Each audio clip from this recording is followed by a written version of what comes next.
We're back for another round of Distant Worlds 2, where last time we complained about paperwork and fought the galaxy's least consequential war.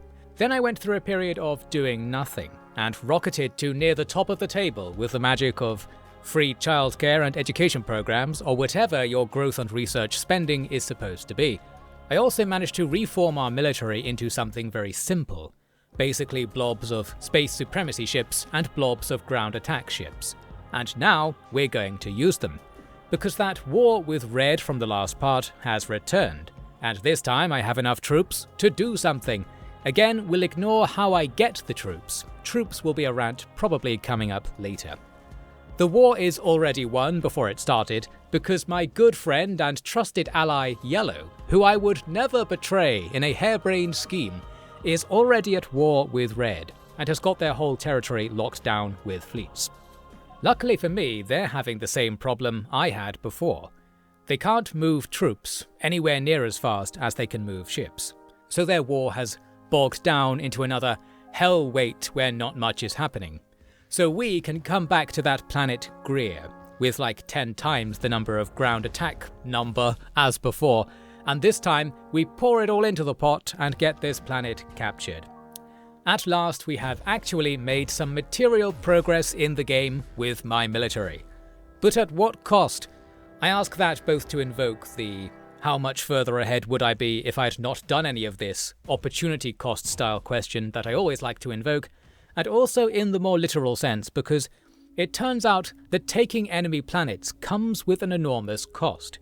My lovely, precious, micromanaged budget tanks into oblivion immediately, and I'll tell you why that is in a bit, because first I was dealing with a more simple problem. Now that my troops have landed on the planet, how do I get them back?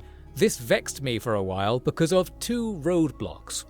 One is that when a fleet deploys its troops, they lose their association with the fleet. So there's no automation available for, say, the fleet just picking up its army before it moves, which is the sort of thing that I think would be nice and ergonomic, I think. You have to select the transport fleet again and click this Load Troops button, which makes it find the nearest regiments and pick them up. You can also try setting their fleet behaviour to invade mode, where they're deciding what to invade on their own. And as part of that, they'll decide what troops to pick up on their own, and they may or may not decide to load up on the troops you've just deposited, according to their whims, and we'll get to that sort of behaviour another time. So that was problem number one, getting over my assumption that ground troops were linked to their fleet in some strong way.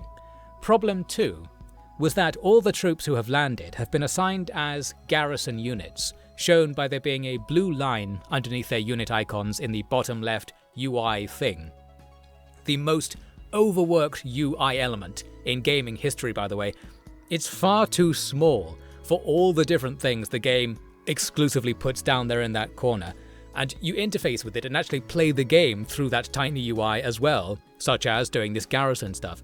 I'm almost certain half my problems with the game stem from there being not enough info or interactivity with some mechanic that's entirely delivered through that tiny window. But I digress. There are rules you can set for how many garrison units a planet should have. And units automatically place themselves in garrison mode if they like, or you can come in and do it manually per planet and per unit. So this is the mechanical way you have to give yourself a standing army, just some troops that will do nothing and won't participate in the military automation on a planet. Probably a bad idea unless you have a really good reason to make a standing army and do nothing with it because you have to pay for it, but anyway, what I need to do here is one by one ungarrison these units, of which there were like 30 or 50, I don't know, and this will let them return to the transport fleet, to the army, once I later find that button that allows me to do that, solving problem number one. And it's very hard to do this ungarrisoning in that tiny UI element in the corner, as ranted about just now. This whole thing has surely invoked the ire of the Grand Council of all the gods, and they are delivering this ire through me. I think at some point, I sorted out the automation rules so that only a couple of units would split off from the army at each planet. There was some way to get it to do what I wanted it to do, that being the opposite of what it's doing now, and I'm sure I found it at some point, but I only half remember. What I need being, by the way, just leaving like 2 garrison units, or 1, or none, like whatever amount is needed for public order purposes, something like that. For now, my point will just have to be, I encountered a problem, and even though I do think it was solvable, it wasn't solved before the problem negatively impacted my gameplay experience. Wah, wah, wah. I run crying to the UX team to tell them about this and demand that this sort of thing should never happen, and I'm just going to presume this game doesn't have a UX team, so instead I cry to the Grand Council of all the gods instead, and they tell me, Devin, chosen prophet, you should go on the internet and rant about a minor inconvenience from a video game. If you can handle all the feminine attention it will bring you, that is. And I took that challenge bravely and willingly. It was another you're in a dream so you can't run moment, because what I wanted to happen there is so basic and obvious and just nothing, and perhaps not even worth ranting about, that it's insane that I couldn't get it to happen. It was a nightmare. Which is again against the spirit of the game, as I put it before, where the automation theme is supposed to be cutting out the non-decision-making gameplay so we can have a complex and deep space game without all of the easy or boring stuff, dragging it back down to just being a pure spreadsheet simulator, which I have decided is what this game should be doing. I've decided what the developers wanted to do with this game, and then I decided they didn't achieve it, so there you go. We still got to give him credit, because other games wouldn't even nearly begin to solve these problems. I feel like a lot of the times I'm being harsh on Distant Worlds 2 is because it began to solve a problem, and I'm mad that it didn't go all the way or like make a perfect implementation, or it just worked differently to how I thought it would work, which is a lot of the problems I have with the game. And while you might think, well, that's just a sort of pointless throwaway problem, in the world of UX, somebody not being able to guess how a mechanic works technically is a problem. You can say, well, you should have read the manual or watched somebody on YouTube do it first, all you like. It's too late. The bad thing already happened, and it was avoidable. And again, probably all I mean to avoid this is just rearrange the UI in some way. I think all the stuff is there. It's just presented a bit weirdly because I guess you were supposed to look everything up in the manual to get around that weird presentation. I don't know, why do I have to do the work? Didn't I pay somebody to make this for me? Like, I paid somebody for this game. Can you do the work, right? Like, why do I have to do it? If you're going to rely on the player looking for external help, you have to make sure that's part of the game, which maybe you could argue something like Dark Souls sort of does, because it forms a community of people who don't know how the game works. I actually, the other day, looked up how quality and suitability actually work after my rant on the previous video. Maybe somebody ought to explain this in the comments, but when I searched for it, all I found were people asking how it works, and people just giving contradictory answers. Broadly speaking, people don't know. So there's an example. There's a community of people out there who don't know how that mechanic works in Distant Worlds 2. I'm certain it's actually quite simple and the UI has just screwed it up. It's happening again. Basically, Distant World 3, that's what we need at this stage. It just needs to be started again from the UX perspective. You need to go through, what do the players want to do? Put all that at the quote-unquote top of the UI, as in like it's first and foremost, it's obvious what to do at every stage, and stuff is shown when it's relevant. Things like that boring UX stuff that does make a difference. All 4X games need a lot of that, of course, so there's no point being like Distant Worlds 2 is a culprit here. It's just doing what the genre does, and broadly speaking, it does it better than other games. So once again, I'm complaining about something that's actually good, because this is the Offity Game Grounds channel, of course. Anyway, this war's over. During the time it took me to steal the red colonies in my little corner over to the right discussed last time, all the other red colonies were taken by yellow. But we're going to play this ending cheekily because I'm eager to get a peace deal before the enemy are defeated. After all, if they lose, they're gone, but while they live, I can end the war by trading techs and infrastructure, so ending the war just before they die is ideal for us. I can also trade them any tech I want there because I can give them amazingly valuable water colonization abilities, knowing they won't use it for anything, and get tons of random junk back in return. What a result! With that done, our border situation is easier now, for 2 reasons actually. First, our good friend and eternal friend Yellow now sits like a delightful tumour in the middle of our realm, and we don't need to worry about them just as they don't need to worry about us. Then in the north, one of the 2 factions up there was wiped out by Brown, my nemesis and the #1 faction, the guys who control most of the middle of the galaxy. Luckily, it's actually a race of quite friendly teddy bears who really like me, So it's actually fine up there. That means we have two viable borders, the far north and south ends of our long crescent empire. There's another reddish-brown faction up there at the top, and our old green neighbours are still down there at the bottom, both with only small territories. Basically, I was preparing very much to invade both. Only those preparations take an extremely long time, due to trouble getting troops together, so something will happen there eventually. I like the long preparation times, by the way, despite complaining about it extensively. I think it's nice to gradually sort out the logistics and manually plan where you can base fleets and refuel as you take territory. Perhaps only because in doing this I know I'm avoiding letting the AI make those decisions, and that's the part of this mechanic that's really bad and is just the worst thing about the game and like any game in the universe ever. It's fun to be like, here's a plan, and then implement it. And to think, at least in the middle of the war, our troops won't be like, hey, let's change the staging points to be like at the back of the empire, and then spend 4 years moving back there while the player's looking at something else. And I'm not mad, I'm just disappointed. I'm also satisfied, because what I'm talking about here is gameplay. Yes, you can actually play this game, although it is surprisingly optional. Now, here's something happening. Some kind of rift, some kind of sci-fi thing. You know what, it doesn't matter what it is. This is part of the DLC I mentioned at the end of the last part. Something is going to invade our universe. The excellent news is that the invasion point is A, close enough to us that we can send survey ships to get intel on it right away and get new research options. And B, it's actually in Yellow's territory, their new territory. So if something goes wrong, it's their problem first. And while I wouldn't want my good friend Yellow to experience any problems, for some unknown reason I'm perfectly happy with this arrangement. Investigating these first signs of trouble allows you to research this psychic tech, which later turns into a whole line of psychic abilities. This is underwhelming for me for a simple reason: I never worked out what they do, or if they do anything. Most of the psychic techs are for defense against enemy psychic attacks. In fact, when I say most of them, in my memory, it's all of them. Like, I never saw a tech that did anything other than defend against this sort of hypothetical thing that might be done, but like, where are the psychic mechanics in the game? What's this all about? If you can actually do something with that tech line, let me know in the comments. It's a case where the potential of introducing like psychic magic powers from outside the universe can mechanically be anything you want. Like, they could implement the ability to control other factions, to let me brainwash people. It could just be anything. But it might actually be nothing, which it kind of has to be for balancing purposes too. Like, you can't just make one faction really powerful in comparison to the others by giving them something really interesting. Well, you actually can, if you're trying to make a perfectly balanced PvE game, which is a bad idea, but like, that's a different rabbit hole.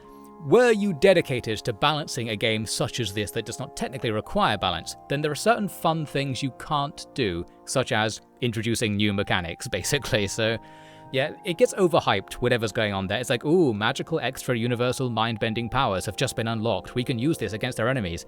But what it actually does is like plus 5% defense against espionage attempts or something. Like, whatever it actually does, it's stuff like that. Maybe what it did was allow me to view these stats on our enemies, not really. But yes, the game's very generous about giving you vital stats on your opponents. Most notably, the exact strength of their military, which is really like insider and key info.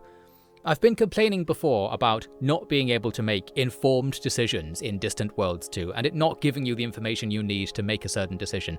Here, I'm gonna say it goes too far the other way, as your military planning is aided so much by having complete vision of enemy fleets, bases, knowledge of their economy. You can see their research, their total strength, and all their diplomatic relations. Nothing is hidden from you, from anyone. That means that this faction up north, Shaom-He, are openly on our menu. We know they can't surprise us, and combat is deterministic enough that we know the outcome of the war before it starts. So we can just go and do that safely and add some more colonies up there to our crest-shaped empire. One thing I didn't do, which is allowed, is to place invasion fleets in orbit over enemy planets, quote-unquote enemy planets, during peacetime. Like, to just have your military be in somebody else's territory for no reason.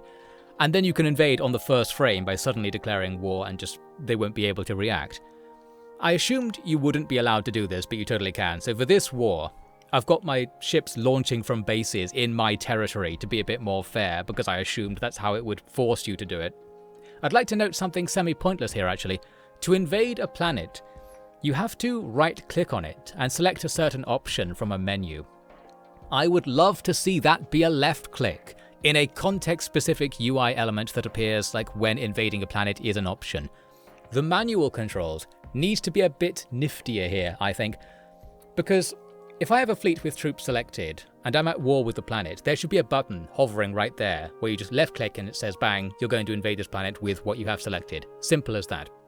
It's also one more click than is technically needed to achieve the result here, and in the true UI UX battleground, you're basically competing for how much you can have users do with the minimal number of interactions, which can become this intoxicating design puzzle in some cases. Well, I'm clearly intoxicated right now by it. It's a bit like those minimal A button press speedruns. You see, it's that sort of mindset. Something, I'm not extremely uncool for making this suggestion. Let's right-click on this moment and select Ignore from the context menu. We easily take a couple of planets, with invasion forces greatly exceeding what's needed. I battle the garrison system for a while to get the armies back into space, and then I press on to find more targets. Meanwhile, the enemy did have a fleet in my territory at the start of the war, which I eventually caught up to and attacked with a detachment, leading to another multi-second encounter, in which our number is confirmed to be larger than their number. Because ships can warp out of combat, it's hard to decisively defeat even a small fleet, so we'll be doing some ultra-annoying mop-up stuff just chasing things around for a while, which realistically means I'm going to start ignoring them and hope that they won't kill too much of my shipping, which, as we discussed before, may or may not actually be a good thing, because then the shipping companies have to buy more ships from me in the shadow economy, so it's all good. The actual problem was once again the nebula system. The Xiaomi Empire turned out to be split into two main zones, east and west, separated by barely passable space. That means it's going to take an extremely long time to deploy to the west and get this war hammered home. And that's a major problem because the enemy can recruit troops in that time, and I can't. Defender's advantage is manifesting here. The point I wish to make is that when you look at the map, it's not really visually communicated that there is some impassable barrier. Again, it's a UI UX point. I think the nebulae are too understated because they make a big difference. And if you don't know what I'm talking about, by the way, I mean this kind of brown haze you can see on the map. That stuff is like terrain. You can't fly through it. Well, you can, but really slowly, basically. It's understated, that's what I'm claiming, because it makes such a big difference, but it's not quite obvious what it's making that big difference to, where the real shipping lanes actually are. I think you could color them really aggressively and get away with it because they're that significant to the mechanics. You could have blocks of 70% opaque, pale or even white zones, rendered over all of the non-UI layers to show these walls that exist in space effectively and guide your eye to the open lanes you can use. I guess that's what they were thinking with how it works now, but it just needs to go further and somehow not clash / be overwritten by all of the faction territory highlighting, which really obscures where the nebula are. So you can only really see where they are in unoccupied territory, aka the least important place to see where they are. I wanted their importance to be quite literally highlighted in some way. There is actually this nebula UI mode you can turn on that is supposed to help you do this, where it draws these big circles over the map to indicate where the centers of nebula groups are or something. I remember finding it terrible and really unhelpful. And it was also very ugly, I seem to recall as well, so I turned it off after turning it on a few times during the campaign and just didn't use it. So yes, there is actually a supposed salve for the problem I'm gesturing at here. It wasn't good enough, the problem's bad enough, and we're going to blame all of these problems for some issues we're going to have in the war right here. It took a couple of years, but eventually my fleets managed to group up at the enemy homeworld, ready to get this war won. Here we'll enjoy more than a few seconds of combat, as there are many stations and ships to rampage through, including loads of civilians, since this is an economic center, so that's great. The one thing that worried me though was that during my journey, the enemy's ground number had gone from 3,000 to nearly 5,000. Meaning the army I brought all this way is starting to look not so guaranteed to win. One thing I could do to help out is kill more stuff in space, because you get a ground combat bonus for having quote-unquote space supremacy. For some reason though, I just couldn't get this to happen. There was always too much stuff just like spawning and being built here or coming in from other places.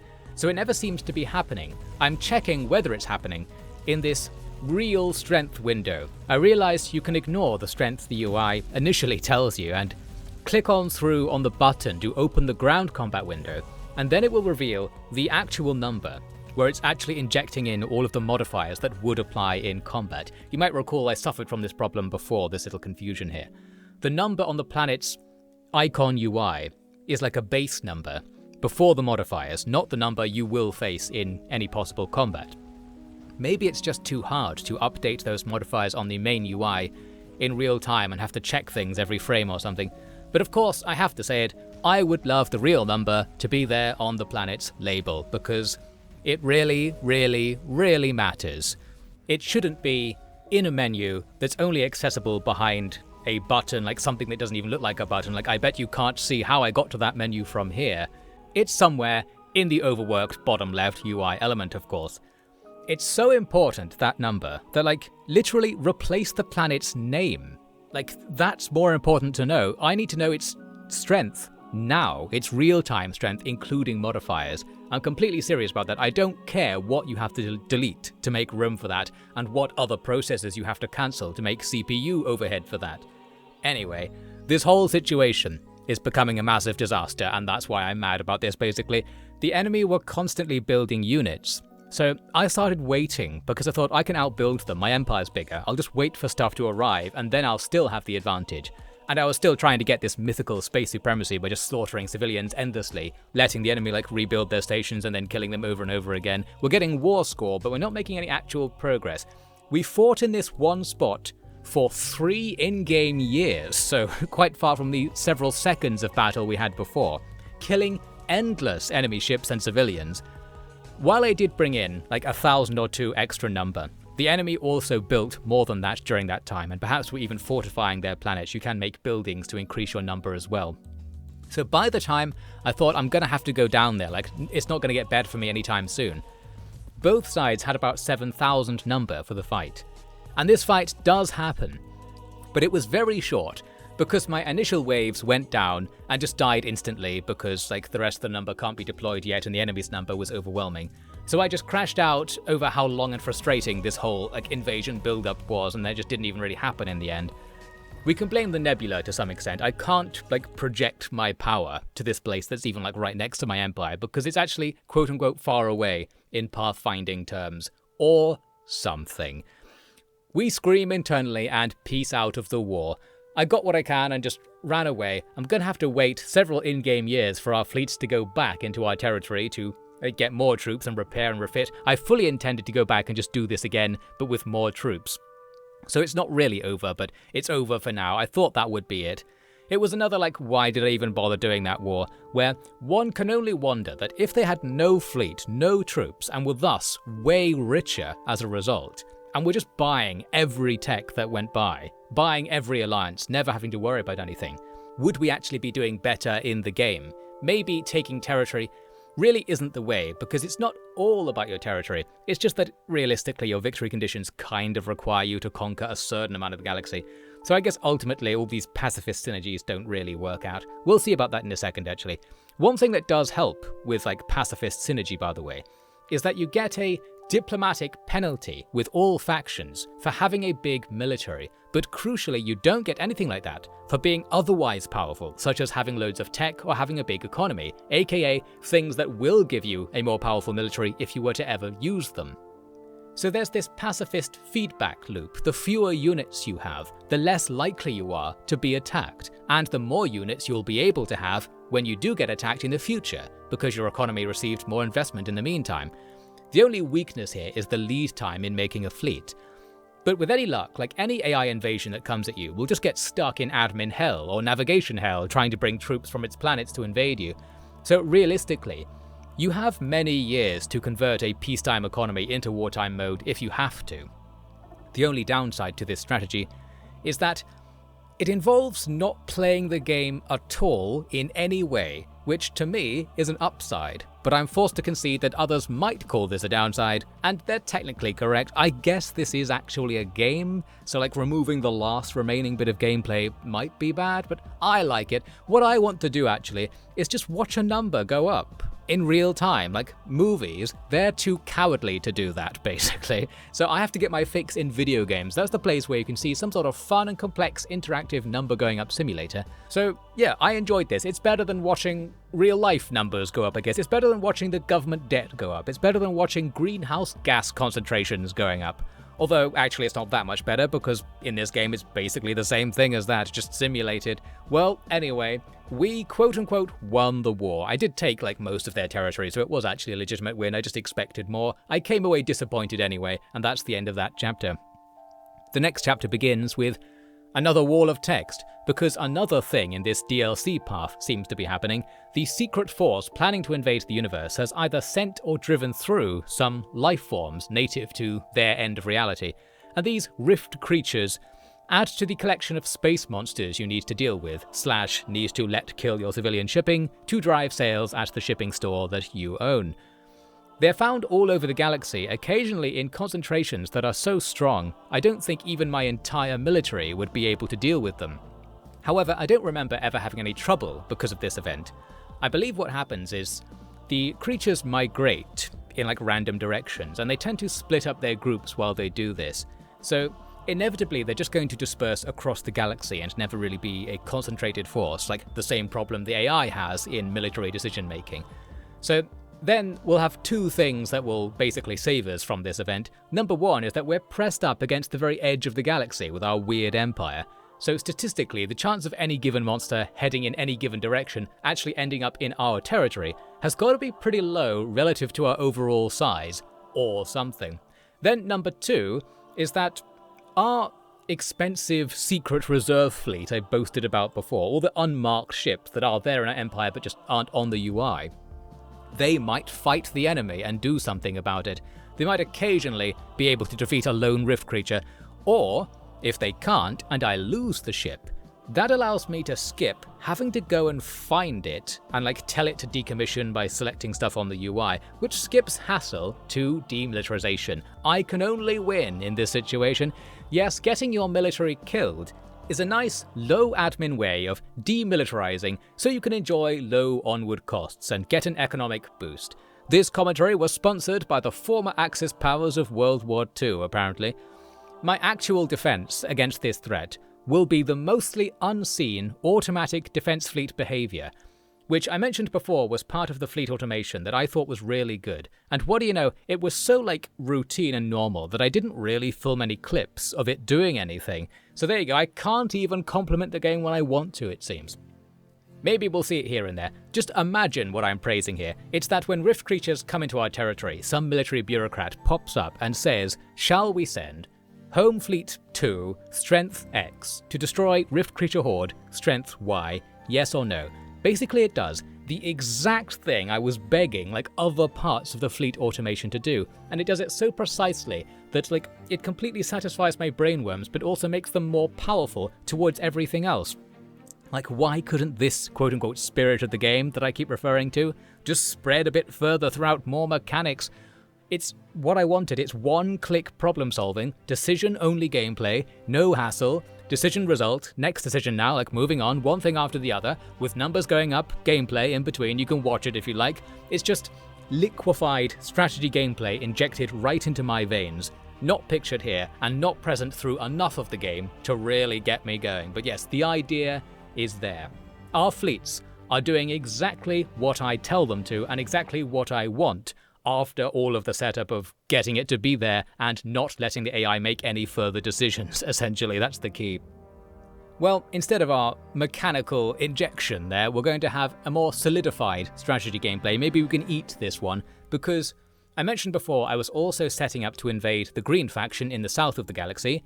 So now let's see how that goes. This time, I'm more brazen, warping my fleets to be very close to their targets before declaring war. Although still not actually like on top of them, I'm still being a bit hesitant. I guess I thought there was some penalty you could get for being really brazen. There isn't, I don't think. Just put all the troops you need like in orbit over every enemy planet before the war, they will do nothing. They won't think anything of this. Then you execute the war as a 3-day special military operation instantly. I think that's allowed. We'll see how this idea actually goes in practice for me later. Foreshadowing, and actual similarities to a certain real special military operation intensify there, as we'll see.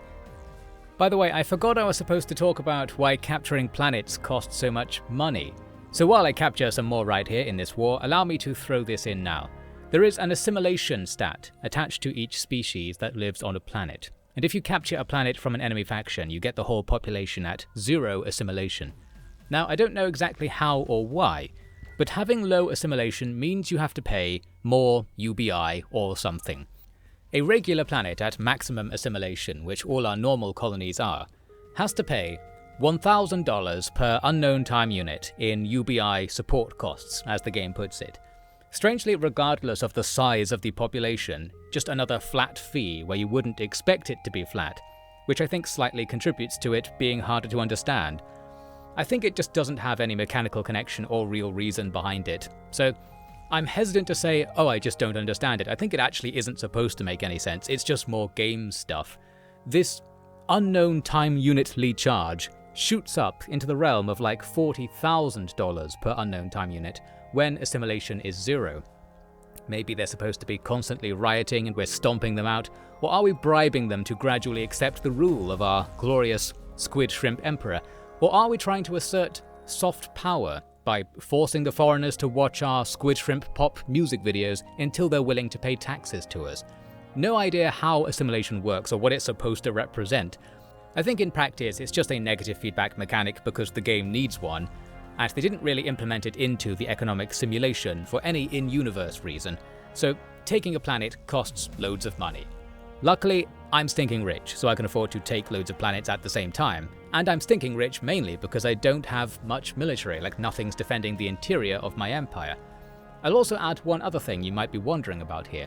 Is there any penalty for the fact I'm clearly just killing my neighbours for no reason whatsoever?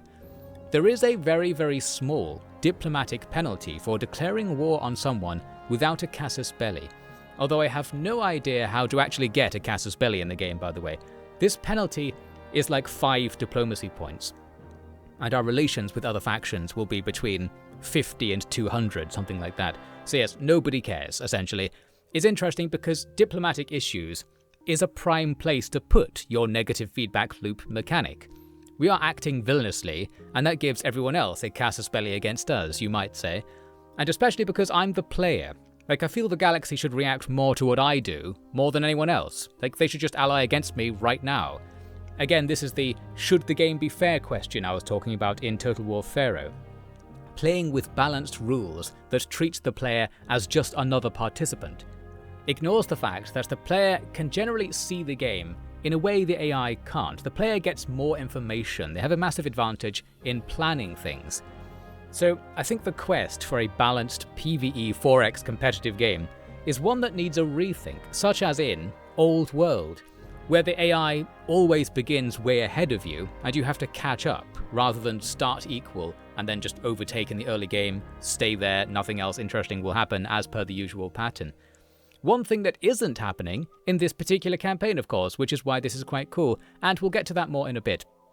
So yes, that war went really well, and within less than 2 months we'd taken all of Green's planets, quote-unquote, forcing an end to the war. But actually that's not the end of this war, because of something I remembered later, and you might have spotted in this footage, which I'll get to in a second. There's more to this. For now, I'll just roost on the planets I took until they're frog people like us, taking a pretty large net negative hit to our economy in the meantime, as whatever profits you get from having well-developed worlds added to your empire are completely offset by these assimilation costs.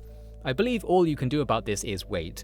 Assimilation grows over time, and it grows ever so slightly faster if you research certain texts. But even then it's barely different, as I recall. Basically, getting a planet will cost you a couple of million credits. That's what they're going for here for balancing purposes. But since we'll pay it gradually over several years, it's really just like mortgaging a house. Again, more thrilling, it's almost as good as applying for a mortgage gameplay, but I liked it anyway. I guess they should probably make assimilation an actual mechanic, and probably let you assimilate populations in other factions' territories via soft power. Some 4X space games go in that direction. It's an interesting way to let there be a pacifist way to be imperialistic and play the game.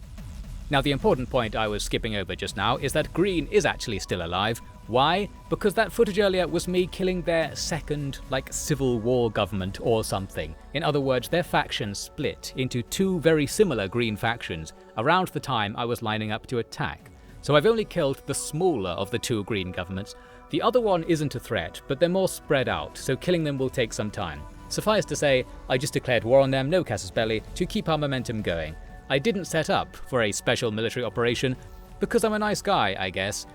So we'll just go into a nice normal war, where we're basically guaranteed to gain stuff. The only question is how much. There were some one-sided space and ground battles, and also there are no nebulae really involved this time, meaning travelling is free and easy. Also, travelling gets easier and easier as you progress the tech tree. Your jump drive tech and fuel storage both improve. By the end of the game, jump ranges are large enough that the AI doesn't freak out when fleets get dispersed or things like that, the stuff I was complaining about before. And I remember feeling how free it was towards the end, and how I thought maybe the game would be better if there were no jump ranges just at all. The idea of being able to jump anywhere is both freeing and dangerous, because the geography of the galaxy matters less. And I thought it could be a good fit for this game because it would work very well with how the AI fleet automation works, where it tries to defend everything equally. If you actually could be attacked anywhere from anywhere, the only difference being how long it takes for the attack to arrive and how much warning you get, that might remove a lot of my criticisms about the AI not really paying attention to where your borders or potential rivals are with its military dispositions, and of course the enemy AI not doing that to us either. Anyway, this war ends well, with a complete elimination of the Green faction for the second time. We got a load of their stuff, although not exactly all of it, because they've been gradually losing ground to the spiders out west, and that's a phrase you never like to hear. In fact, it's finally time to look at the scores. I mentioned before how I was in 3rd or 4th around the end of part 1. I never found the footage for how I knew that, but now you see me checking the scores again, and you can see we've jumped up to 1st at last. Basically, there are 3 contenders in the galaxy: us, the spiders in rank 2, and the friendly teddy bears in rank 3. The reason we're ahead now is mainly because of that red bar, which means that we've done something that meets our faction's specific win conditions. While winning is mainly based on having A, the highest population, B, the highest GDP, and C, the highest number of total colonies, which we don't by the way, it's also based on D, something based on what species you started as. And I say started as because while factions are advertised as being of a certain species, realistically they're all mixes of all species, because everyone's moving around all over the place. And indeed, I think if your ruler changes species, then your faction's representative species will change as well. There are probably barely any squid shrimp in our squid shrimp empire, yet we've done some of these squid shrimp victory conditions, which were stuff like control more ocean planets than anyone else or something. There was one objective I actively pursued, which we'll discuss right at the end. The rest were things I did by accident, by just playing normally. There was stuff about controlling certain ruin sites, which just means controlling certain colonies, and we got them purely by chance, so yeah, just 3 points came in at some point. What worried me though, was that even though we're in 1st, of the 3 contenders, our economy is the smallest, and our military is the weakest, not shown here, but you can see this in other screens how strong everyone's military is, and the other 2 contenders border the weaker factions in the west of the galaxy, whereas I only border the 2 contenders. All of the expansion potential is on their side of the map, meaning I can't expand that easily anymore, and they still can, and they're also already a bit bigger than me. Well, actually, I do border good old yellow, don't I? Can you see where my ideas of a potential yellow betrayal plan might have arisen from this information? We shall get to that. So things are better than before, but it may be because of some lucky species goal completion done by accident, as our rivals are still growing just as fast as us, and they're currently bigger. Again, something has to be done, and again I want to praise this arrangement because no way would your average 4X game let you have 2 massive rivals this late into a game.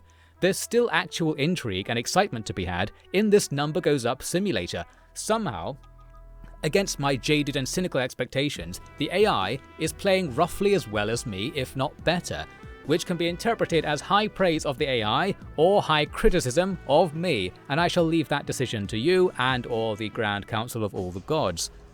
One bonus you get for winning a war is that most of their ships end up under your control. Well, I say bonus, having a load of terrible, outdated ships isn't all that good, as ship cost doesn't scale with tech level. Yes, the oldest, most useless ships in the game, with lower power numbers, cost the exact same amount to build and upkeep as the newest ones. Another strange, flat cost style simplification there. What I'll do then is select a few frames that I like from Green's old navy, and put them into a special fleet, then order the fleet to undergo refit, which will change all of their components to be whatever's on sale at the Offidi Megacorp store, massively increasing their number. This comes with a large and blissfully unknown cost. Give me the number, game, just give me the number. Like, what other game would dare be like, okay, you can upgrade this, it costs $dollars, and then that's just it? Like, am I not supposed to care? And if so, then why show my bank balance at all then? What the game actually does is possibly a bit worse than that, in that it doesn't mention that there is a cost anywhere. It looks like it's free, but you pay for it in a way that doesn't show up on your budget reports, so it all slips under the radar, which is weird because I thought we were buying this service from my own shadow economy. So like, should the money basically be siphoned from the government straight back around to the government again? Like, I mean, our parts and labor costs are zero in the game. Like, we already bought the resources from our stockpiles, and the process is automated. We employ no one. I feel like what we should get really should be free, or there should be some sort of Tropico-style secret bank account that's embezzling the money we get from the magic of all the government officials taking out military contracts with companies they also own or have a stake in, like our many heroic leaders from the news and stuff. Another part of the game that's just misleading entirely in its UI or presentation. I think it's actually really simple, whatever's actually happening here. It's just that my confusion is arising from assuming there should be more to it. So I just keep insisting the game tell me more about it. Maybe it has nothing to say. Maybe it really was free. I don't know. I can't stop ranting about this sort of thing apparently. Here's the next thing. I need to go back and attack Shaomhi up north again to get revenge for our earlier trouble. And there's no time to waste as the teddy bears are currently at war with them. We need to swoop in right now, so I declare war without much setup, sending everything I can to get up there anytime soon and just look for targets. We take one planet easily, but it's their juicy and valuable homeworld that everyone really wants. When we arrive there with a hefty force, we see a gloriously exploitable sight. The teddy bears have been nuking this planet into oblivion. That means that the defense force there is way smaller than before, and the teddy bears are taking all of the diplomatic penalties associated with doing these bombardments. One imagines their AI saw like how heavily defended the planet was, and they wanted to weaken them before sending in their invasion fleet. I guess that's what they're doing. However, with perfect timing, we can just come in and make the invasion ourselves before the teddies land, and it's first come, first served, finders keepers rules here. So we storm to victory and finally get this planet under our belt relatively easily, denying our rival a highly developed location. And also, because we knock Shaomhi out of the game despite doing very little of the work in this war, we're the ones that get their terrible navy assigned to us as well. You know, maybe like $100,000 worth of terrible ships are scattered across the galaxy and we've now got them. Great, I guess. I decided to also bring them into a sort of memorial auxiliary fleet and refit them at expense so great to ourselves that our budget computer ran out of memory and just didn't display any cost whatsoever. So let's say that it's zero. That's just economics, baby. With that capture, we're really stalemated this time against the two empires, which we can't invade or defeat militarily right now. I've heavily colonized the space that I have, so I'm sitting on this huge list of loss-making colonies, and we're being carried essentially by a small number of our planets being fabulously wealthy and making 10 times more than the others. But yes, having all of these weak colonies is a good thing here, because while I can't expand, It means if I just do nothing, we've still got lots of quote-unquote room to expand because we have loads of planets with small populations, so dumping money into growth will grow the economy even without any new colonies being made or new resources entering the network.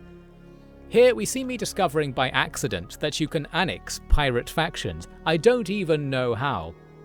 I guess if you have an alliance with them for ages, they just join you, which gives you a load of free ships and a starbase. Not really that important, but it adds to my previous ranting in part 1 about how fighting the pirates is kind of a trap. It's a much worse idea than it seems based on what the game tells you.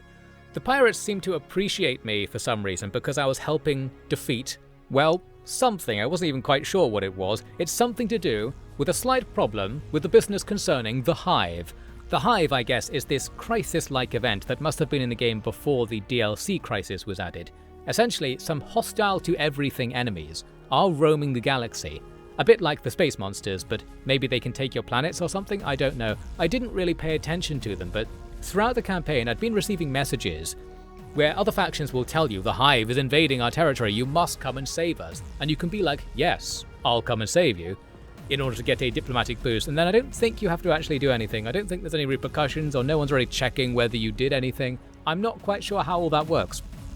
It seemed to be something that happens to the other factions, but not to me, for whatever reason. Maybe this is just luck, or because I'm like up against the edge of the map, it just sort of statistically never came over here for whatever reason.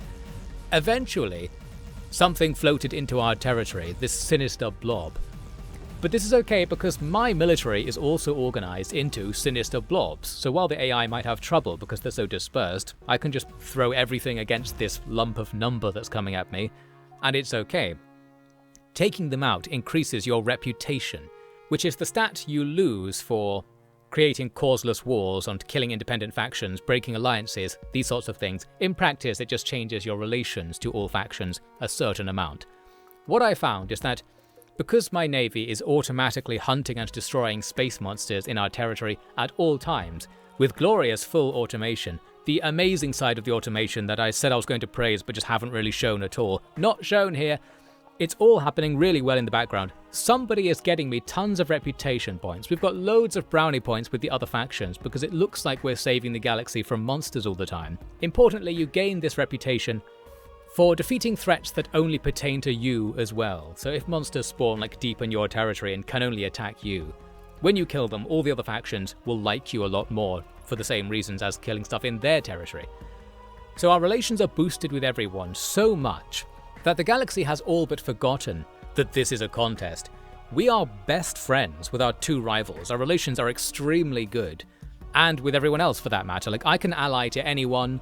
There is no allied victory or permanent unions or what have you, I think anyway. So it's not that useful to ally to everyone. I remember somewhere in the game, there was this feature in a menu where it's like you can form some kind of coalition of diplomatic links like more permanently. But it was grayed out. And it said something like, you have to do something in the story to unlock this. And I'm like, what story? I don't know. Whatever that was, it never happened. I was never given the option to actually ally to another faction, like, properly, whatever that might mean.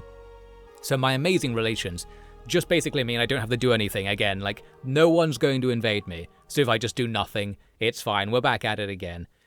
I feel like the developers are really trying to make a war game here. So sort of, you won't really find any allied strategies being available. Most of the techs are just about upgrading military ships. Virtually all the buildings are military. The things you can do in the game are military. Like, you're all just trying to make your military stronger and it will eventually become a military contest. There's almost nothing civil you can do. There's like one building you can make and you could change the tax rate on a planet or something. Like, you can't really build up your economy through any gameplay actions yourself, which you can do in other 4X games like in Stellaris or something. You can be like, make more farms or things like that. So if you are being pacifist like I am here to some extent, it does contribute to the game kind of becoming a nothing simulator to some extent. Some more years of nothing simulator will pass then, and then something happens. Alien invasion. Recently I was legitimately asking Total War Pharaoh to introduce an alien invasion to force something to happen, and this game actually did it, so now we're talking. The game has the guts to do an endgame crisis, also what I was criticizing Pharaoh for not doing, so let's see what all the fuss is about here and try not to die along the way. Well, that's just life, isn't it? The real alien invasion is now beginning. It's the Reapers, or whatever, doesn't really matter what they are. They're from another dimension, or another universe, or something. I think in the deep lore, they're from the same place that our squid shrimps are also from. That was mentioned somewhere. We knew about them already, and we fought them before in our old universe too. Well, here they are as well. What we get at first is a suspicious, zero-strength fleet that hangs out at that rift in Yellow's territory. I sent one of my fleets to be close to them, although I didn't order an attack, probably because them having zero fleet power seems like the sort of thing where by zero they mean infinity or something, or just question mark. It might actually be that if you swamp them immediately, you can kill them and that's that. Maybe they gain their power over time and I was being too cautious here. Well, one thing took my mind off this situation. It was seeing one of my invasion fleets doing its thing. And so with this singular example finally secured, allow me to tell you why Invasion Fleet AI is really annoying to me. I love the fleet automated behavior. It works well because it asks you to go and kill enemies, and you say yes a lot of the time. And it does everything for you in the background. It skips the busy work. But you still get the numbers going up, and that's all very good. However, invasion fleets have a behavior they won't ask your permission for, which is to travel to one of your planets and add the troops there into their army. The super problem with this is they can travel anywhere to do this, and my empire is spread out over a very wide area. This means they will happily fly from one end of the galaxy to the other to pick up one company of troops that's just been finished by the auto-recruiting done by the military ground forces AI, which I was forced to leave automated, by the way, because that system also doesn't have the kind of semi-automated permission-based system that fleet building AI does. So either you build every troop company manually on every planet, which is quite difficult in the UI basically, or you just let the AI do whatever it wants and you can just say, can you make a few troops, medium troops, or many troops, something like that, and it will make its own decisions after that. The result of this is that there are constantly new random units becoming available to join armies just across the Empire, and the invasion fleets smell them and go to pick them up. This means they're continually flying back and forth in a hyper-inefficient way, and I really wanted to be able to step in and just say, can you only take troops from the fuel range of your base, for example, which is like the line you sometimes see around fleets, the circles all over the place. There's like a acceptable mission range where you'll say don't do anything more than 40% of fuel travel distance away from your home base, something like that. And you can adjust them to all sorts of things. In most cases, I set the mission range for my automation to be very tight so that I always knew where my fleets were going to be and they couldn't waste fuel just flying around like this. Well, invasion fleets don't care about these rules. The game doesn't care about them not caring either. I guess that's the real problem. I don't know how much this actually matters, you're watching Offid's Game Grounds, but I was worried that the fuel costs here could be really high. Realistically, I have not even the faintest clue how much money was lost to this AI behavior. It could have been the largest military expense we have by far. It could have been free, like I literally have no idea. That's the level of reporting we get on what's going on there. All I know is that some numbers are going down, and I can't ask my commanders not to do it. And there's a better way of doing it, and that's ruining this ever-invoked spirit of the game. There is also the issue, strategically, that if your fleet is going to spend years flying across the galaxy and then get stuck in a nebula somewhere, probably run out of fuel, maybe fly right into an invading fleet of extra-universal aliens because they took a shortcut somewhere, you end up just not being aware of what's going on and not being as strategically ready as you might like because your fleets aren't in position. You're not ready for anything. You might be planning an invasion, then realize the invasion fleet you based on the border is literally on the other side of the map, and you just didn't realize it because it just does it silently on its own. I just think this shouldn't be allowed, or specifically, I should be asked if it should be allowed in any given circumstance. It's the kind of game where maybe somewhere that option did exist, and all I can really say is that I had a problem that made the game worse for me, and the solution didn't present itself at the relevant time, so that was the end of that. You might have also spotted, by the way, that we control planets right in the middle of the galaxy, further obliterating the invasion fleet pathfinding, because sometimes it wants to try and get into the middle, which is really hard, and there are only certain ways you can get there on this map. I've got those because of a random story event which just gave me a planet in the middle. Like a message popped up saying, a planet joins you. And it was out there, so thanks. Then later I colonized more stuff near it and created this exclave that we'll see more of later. So that alien invasion, remember that? Well, I don't. We're back to Nothing Simulator. The aliens are actually doing something, and I didn't notice what it was for a long time, and we'll find out much later when I remembered to check in on them. So, something is happening here. What? Well, the aliens left behind a ship when they came out of that rift, and you can go and investigate it. I believe this is required to unlock some techs we'll see in a second. But I might be making that up, of course. I seem to remember, it also alerts or angers the aliens. Where are those aliens anyway? Well, right now, they're chilling around a star in our territory, to the extent you can chill around a star.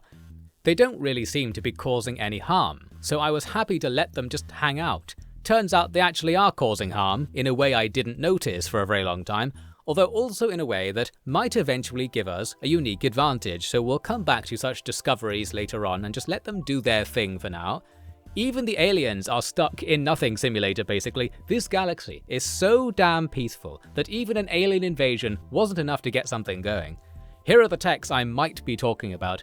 You can get a genetic engineering line of techs that lets you do various nice things. Some of them are even repeatable. And you can finally get some nice tech effects like lower costs, better leaders, more population growth, the kinds of civil techs the game has a conspicuous absence of. Finally, more meat for our pacifist grind then. We can go down there and get some delicious number. You can also use genetic engineering for military applications, of course, and perhaps we could use that because one thing you can also see me doing around this time is inspecting my fleets very carefully. My fleets have been slowly rebased so that they're all operating on the borders of our glorious and faithful friend-zoned neighbour, Yellow. I've also been heavily recruiting troops, clones, robots, tanks, basically different sources of invasion fleet number. I'm just making numbers go up in different ways. And waiting for decades upon decades for the troop transports to pick them up and get them into position near the bases. This is such a contrast in the game between like making a fleet transport ship that can carry 100,000 troops on its own, and then how long it takes to actually get 100,000 troops. I would like the marine troop system to be disconnected from the regular troop system entirely. Like, use what's there already, use the current mechanics to just manage garrison sizes and your standing armies on planets. But then invasion fleets will say they have shuttles that bring men to them from all of the planets in a massive fuel radius, such that the company will basically spawn on the fleet after training. The fleet itself doesn't have to actually take the entire blob of transports to pick up 1,000 men to add to its 1 million man fleet capacity, then fly 50 light years to the next planet and so on. We need some kind of authentic feeling, simplification. I think the AI would work better with that as well. The main thing to avoid is just having to move the invasion fleet to get troops, like any mechanic that avoids the fleet having to move to increase its troop number. That's what I'm looking for. You could even integrate the private economy and civilian economy here, because you could just say, well, they transported things to your fleet, and you paid for it. You don't even have to tell me that I'm paying for it, game. Like, I'll let you do that again. Just have it be another dirty little secret in the Distant Worlds 2 economy, but just don't make me wait for 1 billion years, basically. Like, I want more gameplay interactions here. We have to heal from the trauma of how annoying Invasion Fleet AI is, and how Fleet Interior AI pathfinds too, that thing I was going off on in part 1 ages ago. We might need to actually fix how fuel works as well, or how it doesn't work, how the AI interacts with fuel and sometimes doesn't factor fuel into its decisions, which I think is the cause of the stuff I was ranting about in part 1. Look, I'm so tired. I don't even. To me, I'm just like, okay, delete fuel, delete jump ranges as a concept, remove all of that from the game design, and then very slowly start putting these limitations back in, making sure it's not breaking anything, because I think the game would work pretty well, perhaps even better, if they were just gone entirely. But then if you want to actually bring in some strategy using them, we'll do that bit by bit, 1 pixel at a time. Don't just say, okay, we'll put a fuel limit on stuff, without being like, okay, we have to completely reformat how the AI works. We have to go through every frame of gameplay with a fine-tooth comb and be like, does the fuel system make this frame better? Like, what is the player doing in response to this mechanic being there? And I think you'll find it might not be a net positive, basically. That's what I'm accusing the game of. Do you even know what I'm talking about here? Because I don't. We're all on the same page. Let's just move on. As you might have gathered, I spent many years preparing to invade Yellow. It was fun making these preparations and planning how I'm gonna do it, and enjoying that even if you place invasion fleets in orbit of Yellow worlds, they don't react in any way whatsoever. I'm very ready to betray them. During those preparations, I'll mention one more mechanic that has given me a large military advantage in the background. We are catching up to the big empires militarily now, because of my fabulous wealth and the Crash research system. Crash research lets you pay to half the research time of a tech, with the cost seeming to scale with how many techs you have already, similar to the cost of buying them through diplomacy. They appear to have taken some special care to balance this, which is nice. However, I'm so stonkingly rich that I don't need to care about the cost really. There's literally nothing else to buy, so I'll happily buy Crash research at any price for random techs just to keep the feedback looping, and to avoid floating cash and not doing anything with it essentially. That strategy game faux pas.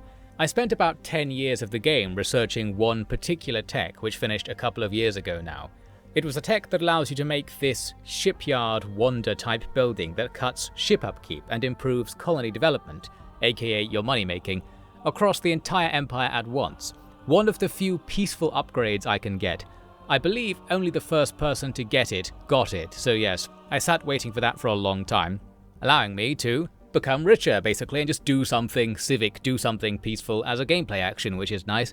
Now back to my invasion plans. Who wants to see how something I spent 10 to 20 in-game years preparing for, and pretty much hours of real life exclusively planning as my only gameplay activity, turned into an absolutely massive disaster immediately because of two massive things I managed to miss during my planning? Let's take a look. First, I completely and utterly missed the diplomacy side of things. Remember how I said everyone was friendly in this galaxy? Indeed, most of the factions are allies to each other, and the two big factions, they're allies to me. That's all very nice, but I did not consider even for a second that Yellow would be allies to anyone, let alone them. It turns out they were allies to everyone as well. So when I declare war on them, some complex diplomacy happens, and the galaxy splits into warring factions. Things don't end up as bad as they could be, because not everyone sided against us, just a couple of them did. So that's nice, but the big development is that the teddy bears are on the Yellow side of this new war, and they're in an amazing position to immediately invade me big time. I've already lost. And this wasn't some stunt to declare war on everyone and show off. I 100% did not consider that my target could have alliances. This is total war pharaoh brain infecting me clearly. I forgot diplomacy is a mechanic in real 4X games and stuff. So yeah, that's trouble for me. The game even tells you on the UI somewhere who everybody's allied to, but I guess it doesn't tell you exactly at the moment when you make the decision. It's one of these comments again. So when you declare war, it would be nice if it showed the alliances and coalitions that are going to be involved in this war decision, so you can see who potentially you might be declaring war on. Lots of 4X games do that, and while Distant Worlds 2 technically has the info, it's slightly off camera at the point when you make the decision. You have to scroll down in the diplomacy menu to see who they're allied to. That little change could have saved me there, although I still would have wasted all the time and money making the preparation for the invasion only to not do it at the last second. That would basically be the difference, so I'd still be in a similarly weak position. I would still have spent all that money making these massive invasion fleets, which brings me to problem 2. My invasion fleets weren't massive enough. Why? Because of the exact same problem I faced in part 1, and I clearly didn't learn my lesson. At some point, I forgot about the distinction between base planet strength and the real strength you get if you go into the different menu that shows it somewhere else. In one case, a 5,000 strength planet turned out to actually have 15,000 strength, and there were a few cases like that. So while I brought something like 100,000 troop strength of invasion stuff to the war, I didn't seize all the planets I had prepared to seize despite being fully confident that I would, because I had misread the numbers once again. I wonder why I forgot about this. This campaign happened a long time ago as I talk now, so I don't really remember, but I think I also played a lot of games while playing this, I stopped playing this and started playing Helldivers for like 100 hours and then came back to finish this off or something. So I probably forgot all the lessons I learned along the way. It would be nice if that was impossible. That's the only real game design point to make here. We're once again just saying, well, why couldn't it just show the real number? I think they'll say for performance reasons, because that real number is a real-time calculation that depends on a whole bunch of things in any given context. And all I can do is put my hands up and say, okay, fine, like, the game was worse then. I guess I had to do the work because you couldn't. Wow, wow, wow, wow, wow, wow, wow, wow, wow, wow, wow. Everything unraveled in this war. We were cooked from the first frame, and my hope that I could quickly seize the planets and then peace out, even if it meant like trading inferior planets, also didn't work because my invasions didn't work like I thought they were going to because of the UI or something, because of something that's not my fault. Let's just all agree on that. We're not going to get peace. Like, for the enemy, this is the perfect chance to knock me out of the game. My house of cards just fell down immediately. It's hard to show how amusing this ended up being because we kind of skipped over the actual nitty-gritty and setting up of all these fleets and stuff, which like was hours of intense preparation and me just staring at it and thinking about nothing else and just not considering these factors that were my downfall at all. I had completely the wrong idea. Both of those flaws were solvable and detectable. All I can do is point out that if the UI had been more generous, I guess I wouldn't have made these moves, in that it would have been more obvious they were bad moves, or something. Well, I was about 2 clicks from knowing the truth, and it needed to be 0 clicks, that's all I'm really saying in UI terms. Not the most steadfast defense, since it was available to me and I didn't really have anything else to do. Should have been checking really, huh? I was just amazed at how poorly I played this one. It was maximum effort, minimum result, like so surprising how bad it went. Vibe strategy, but somehow worse. The harder you believe your vibes are the source of all truth, the less strategy you're going to get.